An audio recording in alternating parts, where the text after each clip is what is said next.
नमस्कार मित्रांनो, आपल्या यूट्यूब चॅनलवरती तुमचे पुन्हा एकदा स्वागत आहे। आपण इतिहास शिकत आहोत। राज्यसेवा असेल, यूपीएससी असेल, एमपीएससी असेल, त्यानंतर इतर स्पर्धा परीक्षा असतील।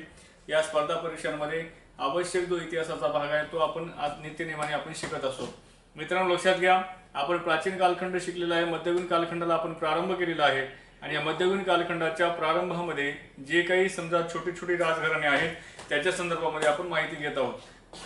मित्रांनो लक्षात घ्या, साधारणतः आपण मध्ययुगीन कालखंडाची जी सुरुवात आहे तर तो इसवी सनाच्या 8व्या शतकापासून त्या ठिकाणी मानतो। म्हणजेच कसं, मुस्लिमांचे भारतावरती झालेली जी आक्रमण आहेत त्या आक्रमणापासून आपण मध्ययुगीन कालखंडाची सुरुवात मानतो। गुप्त साम्राज्याचा शेवट आणि गुप्त साम्राज्याच्या शेवटापासून भारतामध्ये, उत्तर भारतामध्ये निर्माण झालेली राजकीय पोकळी, त्याच्यानंतर त्याचबरोबर त्या ठिकाणी हर्षवर्धनाचं जे वर्धन घराणं आहे त्या वर्धन घराण्याचा झालेला शेवट, त्याच्यामुळे उत्तर भारतामध्ये आणि वायव्य सरहद्द प्रांतामध्ये जी राजकीय पोकळी निर्माण झाली होती त्या राजकीय पोकळीचा फायदा घेऊन आपल्या खैबर खिंडी मार्फत, म्हणजे भारत, त्यानंतर भारताची वायव्य सीमा, ती सीमा त्या ठिकाणी आजचा पाकिस्तान, त्यानंतर आजचा अफगाणिस्तान आणि इराण, इराक या मार्गाने खैबर खिंडीच्या माध्यमातून भारताच्या वायव्य सरहद्द प्रांतावरती फार मोठ्या प्रमाणामध्ये मध्ययुगाच्या प्रारंभामध्ये आक्रमणं व्हायला सुरुवात झाली होती। याच दरम्यानच्या कालखंडामध्ये जगाच्या इतिहासामध्ये एक नवीन धर्माचा उदय झाला, ज्याला आपण इस्लाम वंश किंवा इस्लाम धर्म असं म्हणतो। आणि त्याच मोहम्मद पैगंबरांनी स्थापन केलेल्या या धर्माचा पुढे त्या ठिकाणी विस्तार, राजकीय विस्तार जो आहे तर तो त्या ठिकाणी वाढत गेला। त्याचाच एक भाग म्हणजे काय तर इसवी सन 712 मध्ये मोहम्मद बिन कासिम नावाचा जो पहिले जे मुस्लिम आक्रमण जे आहे तर ते भारताच्या वायव्य सरहद्द प्रांतावरती झाला। राजा दाहिर नावाचा जो व्यक्ती आहे तो त्या ठिकाणी भारताच्या वायव्य सीमेवरती तो आक्रमण त्यांनी केलं आणि दाहिर राजाचा जो पराभव आहे तर तो मोहम्मद बिन कासिम कडनं या 712च्या आक्रमणामध्ये झाला। ते भारतातलं पहिलं मुस्लिम आक्रमण आहे आणि तेव्हापासून आपण साधारणतः मुस्लिमांच्या भारतातल्या आगमनापासून मध्ययुगीन कालखंडाला, मध्ययुगीन भारताच्या इतिहासाला प्रारंभ झाला असं आपण त्या ठिकाणी ढोबळ मनानं गृहीत धरतो। मित्रांनो, परीक्षेच्या दृष्टिकोनातून विचार जर केला तर या भागावरती बरेच वेळेस प्रश्न विचारण्यात आलेले आहे। ज्या वेळेस कुठल्याही परीक्षकाला त्या परीक्षेची काठिण्य पातळी वाढवायची असते त्यावेळेस या भागावरती विचारल्या गेलेल्या प्रश्नांची संख्या तुम्हाला वाढलेली दिसते। त्याच्यामुळे हा जो काही कालखंड आहे साधारणतः 8व्या शतकापासून ते 13व्या शतकापर्यंतचा जो कालखंड आहे, या 400 ते 500 वर्षाच्या कालखंडामध्ये अनेक जी काही घराणी आहेत, छोटी छोटी घराणी उदयास आलेली आहेत आणि त्या घराणी, त्याच्यामध्ये तुम्हाला माहिती आहे की राष्ट्रकूट असतील, यादव असतील, त्यानंतर त्या ठिकाणी चंदेल राजघराणं असेल, त्यानंतर गहडवालचं राजघराणं असेल, त्याच्यानंतर तुम्हाला माहिती आहे की नंतरच्या कालखंडामध्ये सुलतानशाहीच्या कालखंडामधील घोरी वंश असेल, तर हे सगळे जे काही राजघराणे आहेत तर त्यानंतर चौहानांचा राजघराणं असेल, चाहमान किंवा चौहान हे त्या ठिकाणी त्यांचंच नाव आहे, हे राजवंश या कालखंडामध्ये उदयास आले आहेत आणि परीक्षेमध्ये याच्यावरती प्रश्न आलेले आहेत। त्याच्यामुळे मित्रांनो, आजच्या या प्रकरणामध्ये आपण मध्ययुगाच्या प्रारंभामध्येच उदयास आलेलं आणि राज्यसेवेसाठी उपयोगाला असणारं, अतिशय महत्त्वाचं असणारं राजघराणं म्हणजे त्या ठिकाणी राजपूत राजघराण्यापैकी एक म्हणजे चाहमान किंवा चौहान राजघराणं आहे। मित्रांनो लक्षात घ्या, चौहान म्हणले की आपल्या डोळ्याच्या समोर पहिल्यांदा येतो पृथ्वीराज चौहान। या ज्या राजा, हा एक त्या ठिकाणी पराक्रमी राजा होता आणि त्याच पराक्रमी राजाचा संबंध ज्या घराण्याशी लागतो ते आहे चौहान राजवंश। आता लक्षात घ्या मित्रांनो, ही मुळामध्ये राजपूत राजवंश आहे। या राजपूत राजवंशापैकीच त्या ठिकाणी चौहान राजवंश आहे। या चौहान राजवंशालाच चाहमान असं सुद्धा या नावाने सुद्धा ओळखलं जातं आणि हे राजस्थानमध्ये शाकंभरी नावाचं ठिकाण आहे। तर त्या शाकंभरी ही त्यांची मूळची राजधानी। तर राजस्थानमधलं शाकंभरीचे हे चाहमान किंवा चौहान हे आपण त्यामध्ये लक्षात घेणं आवश्यक आहे। आता हे जे मध्ययुगीन कालखंडामधलं हे जे काही राजपूत राजघराणं चौहान जे आहे हे यांनी त्या ठिकाणी यांचं मूळ जे ठिकाण आहे हे शाकंभरी आहे। शाकंभरी ही त्यांचं राजधानीचं ठिकाण आहे। मित्रांनो, त्यांचं जे काही समजा लोकेशन आहे राजस्थानमध्ये येतं, जयपूरच्या जवळ सांबर नावाचं ठिकाण आहे। ते सांबर असेल, शाकंभरी असेल, त्याच भागामध्ये हे सगळे चाहमान किंवा चौहान आहे। आता हे या घराण्याच्या उदयाच्या अगोदर, म्हणजे यांची राजकीय सुरुवात होण्याच्या अगोदर, एक स्वतंत्र सत्ता या रूपात राजकीय सुरुवात होण्याच्या अगोदर ते मूलतः प्रतिहार जे राजघराणं आहे त्या प्रतिहारांचे हे मांडलिक होते किंवा त्यांचे सामंत होते, त्यांचे ते त्या ठिकाणी नौकरदार होते। म्हणजे तुम्हाला परीक्षेच्या दृष्टिकोनावर इथं फोकस हे करायचे की चव्हाण किंवा चाहमान म्हणजे त्या ठिकाणी शाकंभरीचे जे चव्हाण आहेत तर हे पूर्वीचे कोणाचे मांडलिक होते, कोणाचे कर्मचारी होते, तर ते आहेत प्रतिहार राजघराण्याचे, ते त्या ठिकाणी सामंत आहेत. त्यानंतर याच घराण्यामध्ये नंतरच्या काळामध्ये एक कर्तबगार पराक्रमी एक पुरुष निर्माण झाला, त्याचं नाव आहे सिंहराज किंवा सिंहराज. आता हा जो सिंहराज आहे हा सिंहराज शाकंभरीच्या चव्हाण घराण्याचा मूळ पुरुष आहे. तुम्हाला परीक्षेच्या दृष्टिकोनातून हे लक्षात ठेवायचंय की सिंहराज हा शाकंभरीच्या चव्हाण किंवा चाहमान घराण्याचा मूळ पुरुष आहे. साधारणतः इसवी सन 994 पासून ते 971 पर्यंत 971 पर्यंत या घराण्यामध्ये हा सिंहराज जो आहे तर तो त्या ठिकाणी पदावरती होता. मित्रांनो लक्षात घ्या, या सिंहराज जो आहे सिंहराज हा चव्हाण घराण्याचा संस्थापक आहे, हे लक्षात घ्यायचे. म्हणजे तुम्हाला परीक्षेसाठी काय लक्षात ठेवायचंय, सिंहराज जो आहे या चाहमान घराण्याचा संस्थापक आहे. त्यानंतर लक्षात घ्या, या चाहमान घराण्यामध्ये महाराजाधिराज ही पदवी धारण करणारा पहिला व्यक्ती जर कोणता असेल तर तो हा सिंहराज आहे. म्हणजे दोन गोष्टी या सिंहराजच्या बाबतीत लक्षात ठेवायच्या, एक म्हणजे चव्हाण घराण्याचा संस्थापक म्हणजे सिंहराज, आणि दुसरी गोष्ट लक्षात ठेवायची ते म्हणजे काय, तर महाराजाधिराज ही पदवी धारण करणारा या चव्हाण घराण्यामधला पहिला व्यक्ती म्हणजे सिंहराज आहे. त्यानंतर या सिंहराजाच्या नंतरच त्या ठिकाणी विग्रहराज द्वितीय हा सुद्धा व्यक्ती गादीवरती आलेला आहे, आणि या विग्रहराज द्वितीयच्या नंतर अजयराज द्वितीय हा व्यक्ती चव्हाणांच्या गादीवरती आलेला आहे.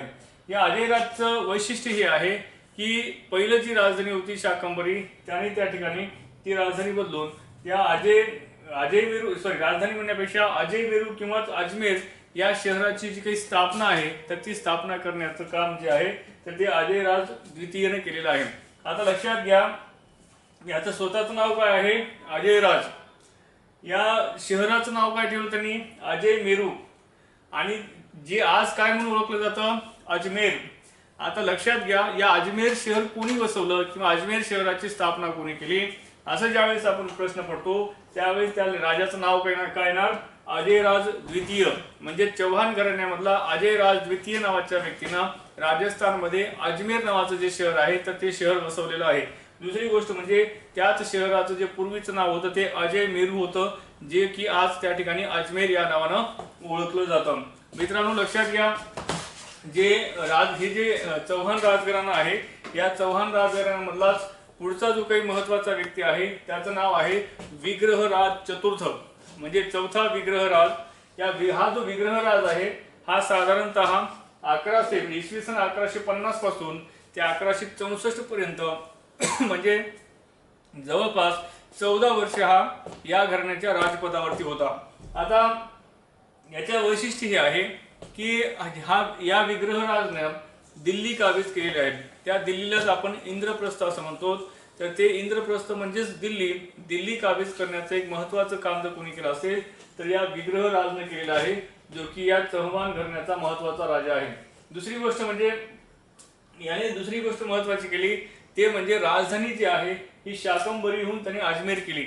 आता लक्षात घ्या मित्रांनो, इथं दोन गोष्टी तुम्हाला लक्षात ठेवायच्या, तेच म्हणजे काय, तर अजमेर या शहराची स्थापना कोणी केली तर ती केलेली आहे अजयराज द्वितीय नावाच्या चव्हाण घराण्यातल्या राजानं. कोणी केली, अजयराज द्वितीय या चव्हाण घराण्यातल्या राजानं अजमेर या शहराची स्थापना केली. आता अजमेरला राजधानी कोणी केली असा प्रश्न ज्यावेळेस येतो त्यावेळेस ती राजधानी केलेली आहे तर ती विग्रहराज चतुर्थनं. म्हणजेच काय, अजमेर ही राजधानी बनवली विग्रहराजनं, परंतु अजमेर या शहराची स्थापना मात्र केली तर ती म्हणजे अजयराज नावाच्या चव्हाण घराण्यातल्या राजानं. आता तुम्हाला माहिती आहे की अजमेरला ख्वाजा मोइनुद्दीन चिश्ती नावाचा जो व्यक्ती आहे जो सुफी संत होता त्याचा दर्गा सुद्धा अजमेरलाच आहे. हे सुद्धा ऐतिहासिक दृष्ट्या त्या ठिकाणी महत्वाची गोष्ट तुम्हाला लक्षात राहणं आवश्यक आहे. आता शाकंभरीहून राजधानी जी आहे ती अजमेरला आणली आहे. तो कला आणि साहित्याचा संरक्षक आणि भोक्ता होता. त्याच्यानंतर याच्या महत्वाची गोष्ट म्हणजे काय, याच्या कारकिर्दीमध्ये ज्या अनेक गोष्टी ज्या ठिकाणी वास्तू ज्या निर्माण झाल्या त्यापैकी एक इमारत त्यांनी जी बांधली होती ती नंतर कुतुबुद्दीन ऐबकच्या कारकिर्दीमध्ये त्याच इमारतीचं रूपांतर आढाई दिन का झोपडा या मस्जिद मध्ये झालेलं आहे. हे तुम्हाला लक्षात राहणं आवश्यक आहे. ज्यावेळेस आपण गुलाम घराण्याची स्थापना आणि त्याच्यामध्ये कुतुबुद्दीन ऐबकचं योगदान पाहतो त्यावेळेस त्या ठिकाणी आपल्याला हा मुद्दा घ्यायचाच आहे. परंतु लक्षात घ्या, कुतुबुद्दीन ऐबकच्या काळामध्ये जे 2.5 दिन का झोपडा ही जी मस्जिद जे बांधण्यात आली किंवा त्याचं रूपांतर जे मस्जिदमध्ये करण्यात आलं, ऍक्च्युअली ती वास्तू ही कोणी निर्माण केलेली होती? तर ती वास्तू निर्माण केली होती विग्रहराज नावाच्या चव्हाण घराण्याच्या राजानं. परंतु त्याच वास्तूचं नंतर मस्जिदीमध्ये जे काही रूपांतरण आहे, त्या मस्जिदीला नाव त्यांनी काय दिलं? 2.5 दिन का झोपडा हे नाव दिलं आणि ती वास्तू त्या ठिकाणी या विग्रहराजनं बांधलेली वास्तू नंतर कुतुबुद्दीन ऐबकच्या काळामध्ये त्या वास्तूचं रूपांतर मस्जिदीमध्ये झालेलं आहे. हे तुम्हाला परीक्षेसाठी लक्षात ठेवणं आवश्यक आहे. आता आपला पुढचा जो काही समजा महत्वाचा राजा आहे त्याचं नाव आहे पृथ्वीराज चव्हाण म्हणजेच पृथ्वीराज तृतीय. मित्रांनो, परीक्षेच्या दृष्टिकोनातून आणि एकंदरीतच त्या ठिकाणी मध्ययुगीन भारताच्या प्रारंभिक इतिहासामध्ये अतिशय महत्वाचा राजा म्हणजे पृथ्वीराज चव्हाण. त्याला आपण पृथ्वीराज तृतीय असं सुद्धा त्या ठिकाणी म्हणतो. याची जी कारकीर्द आहे त्याचा साधारणतः इसवी सन 1177 ते इसवी सन 1192 या दरम्यान पृथ्वीराज चव्हाण हा या राजघराण्याच्या राजपदावरती होता. आता हा एक प्रसिद्ध आणि कर्तबगार राजा होता. आता याच्यामध्ये भारतामध्ये पृथ्वीराज चव्हाणच्या संदर्भामध्ये अनेक त्या ठिकाणी लोककथा सुद्धा प्रसिद्ध आहेत. पृथ्वीराज चव्हाणचा राजकवी होता कवी चंद्रबरदाई. त्याने पृथ्वीराज रासू नावाचा त्या ठिकाणी ग्रंथ लिहिला. त्या ग्रंथामध्ये सुद्धा पृथ्वीराज चव्हाणच्या संदर्भामध्ये महत्वपूर्ण माहिती आपल्याला उपलब्ध होते. आता पृथ्वीराज चव्हाण भारतीय लोककथांमध्ये राय पिथोरा या नावाने सुद्धा तो ओळखला जातो. कोणत्या नावाने ओळखला जातो? राय पिथोरा या नावाने सुद्धा पृथ्वीराज चव्हाण ओळखला जातो. त्यानंतर गहडवाल जे राजघराण आहे त्या गहडवाल राजघराण्याचा त्या ठिकाणी जयचंद नावाचा जो राजा आहे तो पृथ्वीराज चव्हाणच्या समकालीन आहे. आता ही गोष्ट इथं सांगण्याचं मुख्य कारण काय आहे? लक्षात घ्या मित्रांनो, या काळामध्ये उत्तर भारतामध्ये अनेक छोटी छोटी राजपूत राजघराणी उदयास आलेली होती. त्याच्यापैकी त्या ठिकाणी गहडवाल म्हणजेच कन्नौजचा भाग आहे, त्या कन्नौजचा जयचंद हा सुद्धा राजा महत्वाचा आहे.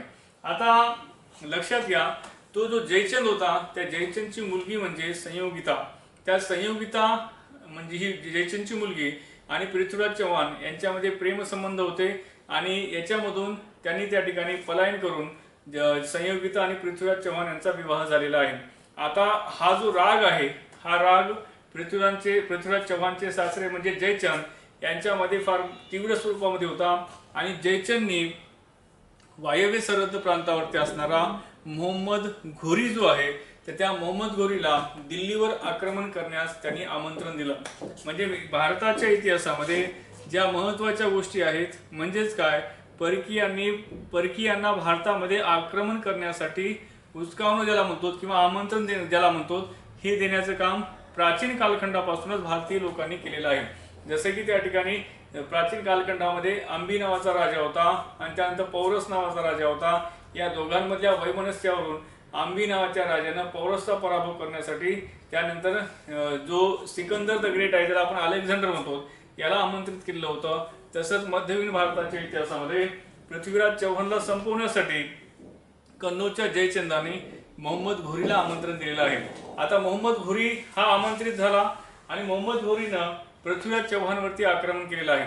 आता पृथ्वीराज चव्हाणवरती जे आक्रमण केलं याच्या म्हणजे मोहम्मद घोरी आणि पृथ्वीराज चव्हाण यांच्यामध्ये एकूण 2 लढाया झाल्या आहेत. त्या दोन्ही लढायांना म्हणतात तराईच्या लढाया. काय नावाने ओळखल्या जातात? तराईच्या लढाया. तुम्हाला परीक्षेसाठी विचारलं जातं तराईच्या लढाया कोणत्या 2 शासकांमध्ये झालेल्या आहेत? तर तराईच्या लढाया या पृथ्वीराज चव्हाण आणि मोहम्मद घोरी यांच्यामध्ये झालेल्या ह्या लढाया आहेत. या दोघांमध्ये या लढाया झालेल्या आहेत. तराईची जी पहिली लढाई आहे ती तराईची पहिली लढाई 1191 मध्ये झालेली आहे. तुम्हाला माहिती आहे की इथे भौगोलिक दृष्ट्या तराईचा भाग हा एक महत्वाचा भाग आहे. तर मोहम्मद घोरी आणि पृथ्वीराज चव्हाण यांच्यामध्ये तराईच्या प्रदेशामध्ये ही पहिली लढाई झाली. आता या लढाईमध्ये पृथ्वीराज चव्हाणचा विजय झालेला आहे. म्हणजे तराईच्या पहिल्या लढाईमध्ये पृथ्वीराज चव्हाणचा पूर्णपणे विजय झालेला आहे हे आपल्याला लक्षात ठेवायचे. त्यानंतर ज्यावेळेस मोहम्मद घोरी हरला तराईच्या पहिल्या लढाईमध्ये, मित्रांनो पुन्हा लक्षात ठेवा मोहम्मद घोरीला भारतावर आक्रमण करण्याचं आमंत्रण जयचंद राजाने दिलेलं आहे. जयचंद राजाच्या आमंत्रणावर मोहम्मद घोरी आणि पृथ्वीराज चव्हाण यांचा संघर्ष झालेला आहे. याच्यामध्ये पृथ्वीराज चव्हाणच्या पराक्रमामुळे तराईची पहिली लढाई पृथ्वीराज चव्हाणने जिंकली.